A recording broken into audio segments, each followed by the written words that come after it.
नमस्कार। आज हम जानेंगे हिंदू धर्म के उन पवित्र ग्रंथों के बारे में जो न केवल आध्यात्मिक ज्ञान का सूत्र है बल्कि जीवन जीने की सही दिशा भी दिखाते हैं। वेदों से लेकर पुराणों तक, उपनिषदों से लेकर भागवत गीता तक हर ग्रंथ में छिपा है जीवन का रहस्य और आत्मा का परम सत्य। हिंदू धर्म को सही ढंग से समझने के लिए उनके मूल ग्रंथों का ज्ञान अत्यंत आवश्यक है। हिंदू धर्म में ग्रंथों के कई प्रकार हैं और उन्हें उनकी विषय वस्तु, उत्पत्ति और उद्देश्य के आधार पर अलग अलग भागों में बांटा गया है। अब आगे जानेंगे कि हिंदू धर्म के प्रकार के बारे में। हिंदू धर्म के ग्रंथ अत्यंत विशाल और विविध हैं। इन्हें किसी एक संख्या में बांधना कठिन है क्योंकि ये हजारों वर्षों में विकसित हुए हैं। हालांकि इन्हें मुख्य रूप से दो प्रमुख श्रेणियों में विभाजित किया गया है, श्रुति और स्मृति। आइए इन दोनों को विस्तार से समझते हैं। श्रुति, जो सुना गया है। श्रुति को हिंदू धर्म का सर्वोच्च और सबसे प्रमाणिक ग्रंथ माना जाता है। मान्यता है कि यह ज्ञान सीधे ईश्वर द्वारा ऋषियों को सुनाया गया था और उन्होंने इसे सुनकर कंठस्थ कर लिया और यह ईश्वरीय ज्ञान है और इसे बदला नहीं जा सकता है। श्रुति के अंतर्गत मुख्य रूप से वेद आते हैं और वेद चार हैं: ऋग्वेद, यजुर्वेद, सामवेद और अथर्ववेद।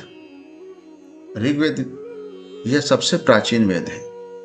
इसमें देवताओं की स्तुति के लिए मंत्र, सूक्त हैं। यह ज्ञान और देवों के आह्वान का मुख्य सूत्र है।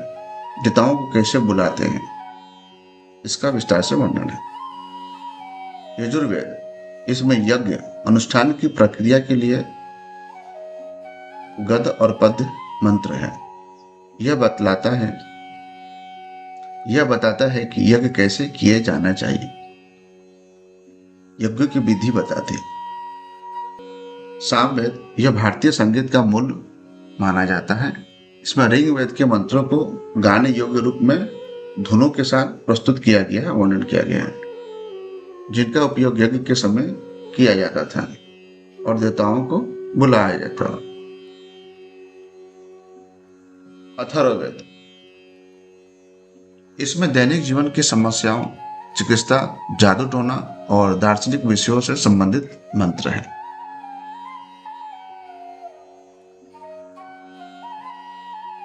फिर आते हैं, प्रत्येक वेद के भी चार भाग होते हैं। संहिता, यह मंत्रों और भजनों का संग्रह है। ब्राह्मण, संहिताओं में दिए गए मंत्र और यज्ञों की गद्य में व्याख्या है। आरण्यक, यह वन ग्रंथ है जिसमें यज्ञों के पीछे छिपे दार्शनिक और रहस्यमय अर्थों का वर्णन है जो वानप्रस्थ आश्रम में रहने वाले ऋषियों के लिए थे। उपनिषद, इन्हें वेदांत भी कहा जाता है। यह वेदों का अंतिम और दार्शनिक भाग है जिसमें आत्मा, परमात्मा, मोक्ष और ज्ञान मार्ग की गहन चर्चा है। प्रमुख उपनिषदों में ईश, केन, कंठ, प्रश्न, मांडुक्य आदि शामिल है। अब दूसरा भाग आता है स्मृति, जो याद किया गया है। स्मृति ग्रंथ ऋषियों और मुनियों द्वारा लिखे गए हैं। स्मृति क्या है? जो याद किया गया ऋषियों की देन है। स्मृति ग्रंथ ऋषियों और मुनियों द्वारा लिखे गए हैं। ये श्रुति के ज्ञान पर आधारित है, लेकिन इन्हें सरल भाषा और कहानियों के माध्यम से समझाया गया है ताकि आम लोग भी धर्म, नैतिकता और सामाजिक नियमों को समझ सके। ये समय और समाज के अनुसार परिवर्तनशील हो सकते हैं और हैं भी। स्मृति ग्रंथों को भी कई श्रेणियों में बांटा गया है।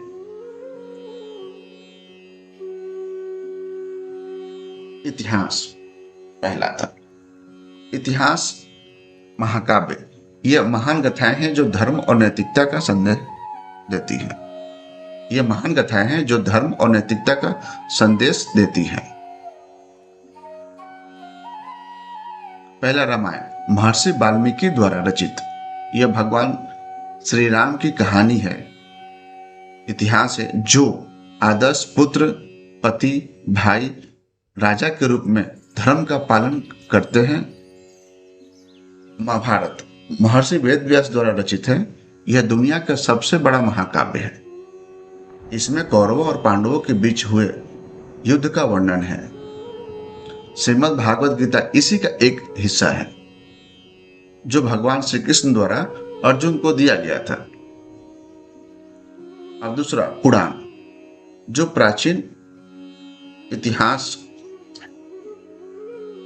राजा महाराजाओं की, महापुरुषों की कथाएं हैं। पुराण में देवी देवताओं की कथाएं, सृष्टि की उत्पत्ति, राजाओं की वंशावली और तीर्थों का महत्व बतलाया गया है। मुख्य रूप से 18 महापुराण हैं और उप पुराण भी हैं, पर मुख्य रूप से 18 महापुराण हैं। उसमें से कुछ है जैसे भागवत पुराण, भगवान श्री कृष्ण की लीलाओं का विस्तृत वर्णन है, और शिव महापुराण में शिव जी की महिमा और पूरा उनके अवतार की कथाएं हैं। भगवान विष्णु पुराण, भगवान विष्णु और उनकी लीलाओं के अवतारों की कथाएं हैं। मार्कंडेय पुराण में, गरुड़ पुराण में और स्कंद पुराण में अपने अपने देवी देवताओं का, सृष्टि चक्र का सब वर्णन है। तीसरा आता है धर्मशास्त्र, विधि विधान के ग्रंथ। इसमें सामाजिक नियम, धर्मशास्त्र में सामाजिक नियम, आचार विचार, कर्तव्य, वर्ण व्यवस्था, आश्रम व्यवस्था और कानून की बातें हैं। उसमें से प्रमुख है मनुस्मृति। यह सबसे प्रसिद्ध और सबसे बृहद धर्मशास्त्र है। उसके बाद आता है याज्ञवल्क्य स्मृति, नारद स्मृति आदि। चौथा आता है आगम। आगम उपासना पद्धति का वर्णन है। इन ग्रंथों में मंदिर के निर्माण, मूर्ति पूजा, मंत्र, यंत्र और तंत्र की विधियां बताई गई है। ये मुख्य रूप से 3 संप्रदायों में संबंधित है। वैष्णव संप्रदाय जो विष्णु की उपासना से संबंधित है, फिर शैव आगम शिव की उपासना से संबंधित है, और शाक्त आगम जो देवी और शक्ति की उपासना से संबंधित विधि विधान, सब मंत्र, पूजा पाठ, तंत्र, सब विधियां बताई गई है। हमारे यहाँ 3 संप्रदाय थे, वैष्णव संप्रदाय, शिव संप्रदाय और शाक्त संप्रदाय। ये प्राचीन संप्रदाय है।